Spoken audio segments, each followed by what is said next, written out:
Hello friends, आज हम इस वीडियो में बात करेंगे केदारनाथ यात्रा की। कब जाएं, कैसे जाएं, सब कुछ मैं इसके साथ अपना अनुभव भी शेयर करूंगा। फ्रेंड्स, केदारनाथ यात्रा की शुरुआत हर साल अप्रैल के एंड या मई के शुरुआत में हो जाती है और लगभग 6 महीने तक ये यात्रा लगातार चलती है। उसके बाद दिवाली के समय के आसपास ये दर्शन यहाँ के बंद हो जाते हैं। फ्रेंड्स, अगर आपने केदारनाथ बाबा के दर्शन करने का प्लान बना लिया है या बनाने वाले हैं तो दोस्तों आपको ये जानना ज़रूरी है कि आपको एक यात्रा का पास बनवाना है। दोस्तों, ये यात्रा का पास ऑफलाइन और ऑनलाइन दोनों तरीक़ों से जा कर के बन सकता है। ऑनलाइन आप अपने घर बैठे कभी भी रजिस्ट्रेशन करा सकते हैं और अगर आप चाहें तो आप केदारनाथ पहुंचने के बाद वहां पर भी जाकर रजिस्ट्रेशन करा सकते हैं। मेरी सलाह यही है कि जब आप घर से निकलें तो उससे पहले ही अपने रजिस्ट्रेशन करा लें। दोस्तों, आप देश के किसी भी कोने में हो, आपको केदारनाथ जाने के लिए सबसे पहले हरिद्वार आना होगा। आप हरिद्वार बस से, टैक्सी करके या कार से या फिर ट्रेन से भी आप हरिद्वार कभी भी आ सकते हैं। और हरिद्वार आने के बाद आप ऋषिकेश, देवप्रयाग, रुद्रप्रयाग, सोनप्रयाग होते हुए गौरीकुंड तक आपको पहुंचना होगा। दोस्तों, हरिद्वार से गौरीकुंड तक की दूरी लगभग 230 किलोमीटर है और आप अगर गाड़ी से आएँ या बस से आएँ आपको लगभग 7 से 8 घंटे का टाइम लग जाता है। और दोस्तों, अगर आपका बजट थोड़ा सा कम है तो आप बस को प्रेफर करें, बहुत सस्ता पड़ेगा। जब आप अपना सफ़र पूरा कर लेंगे तो आप या तो बस से आएँ चाहे टैक्सी से आएँ, आपको सोनप्रयाग लास्ट आपको रुकना होगा और आप यहाँ पर स्टे कर सकते हैं। यहाँ बहुत अच्छी खासी व्यवस्था रहेगी।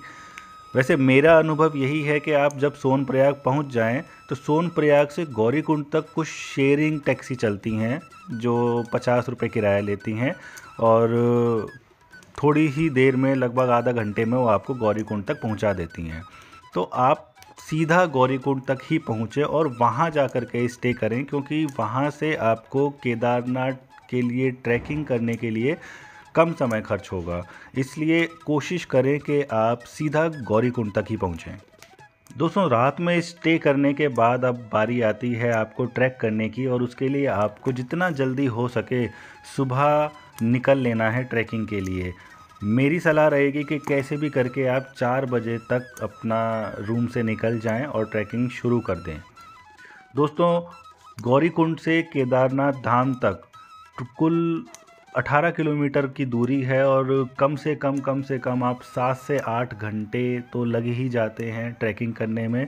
और ऐसा तब है जब आप पूरे तौर पर स्वस्थ हैं और ठीक ठाक अपने चल फिर सकते हैं। अगर आपको ट्रैकिंग करने में परेशानी है तो वही डिपेंड करता है, आपको उतना ही ज़्यादा समय लगेगा ऊपर धाम तक पहुंचने में।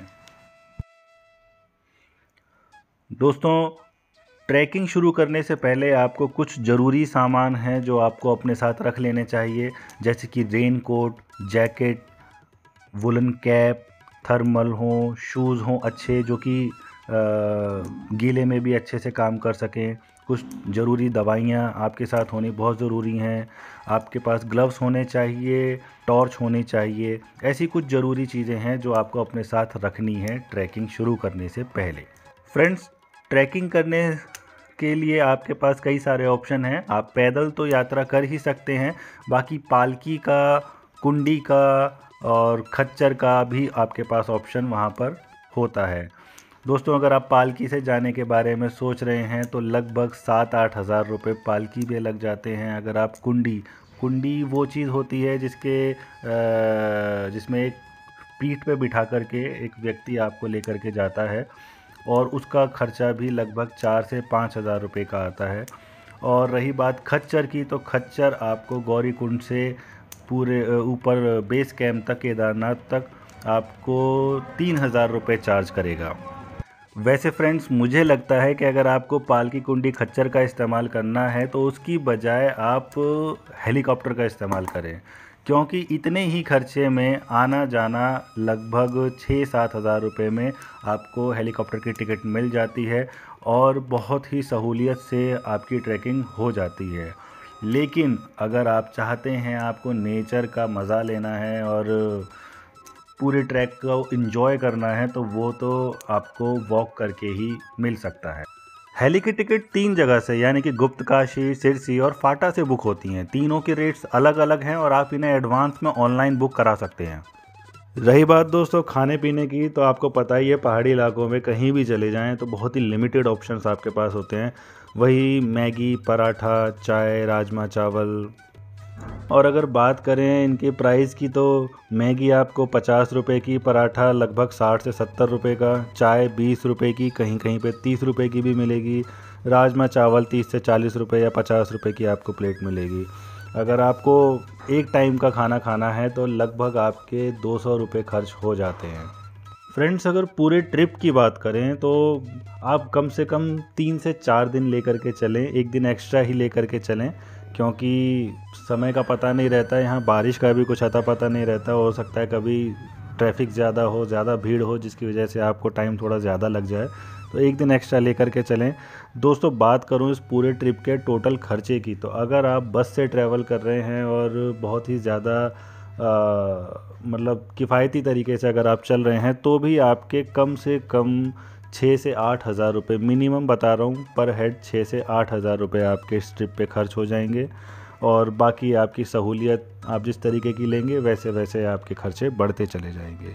और ये तब है जब आप कोई खच्चर या कोई पालकी वगैरह हायर नहीं कर रहे हैं।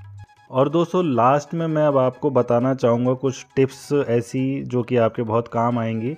जब आप ट्रैकिंग कर रहे हैं तो धीरे धीरे चलें, ज़्यादा तेज़ ना चलें। ज़्यादा तेज़ चलेंगे तो आपके पैरों में बहुत ज़्यादा दर्द होगा, जिसकी वजह से आप ट्रैकिंग अपनी कंप्लीट करने में बहुत ज़्यादा परेशानी महसूस करेंगे। और रास्ते भर में पानी पीते चलें। पानी ज़्यादा अपने साथ कैरी ना करें। रास्ते में बीच में बहुत सारे आपको झरने मिलेंगे जिनसे आप अपनी पानी की बोतल भर के और वहीं पे पानी पी सकते हैं। कोशिश करें जितना संभव हो पैदल चलें।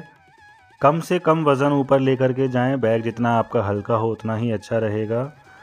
दोस्तों, थोड़ा सा प्रिपेयर्ड रहें, क्योंकि केदारनाथ यात्रा की लोकप्रियता लगातार बढ़ती ही जा रही है और हर साल वहाँ बहुत ज़्यादा भीड़ उमड़ रही है।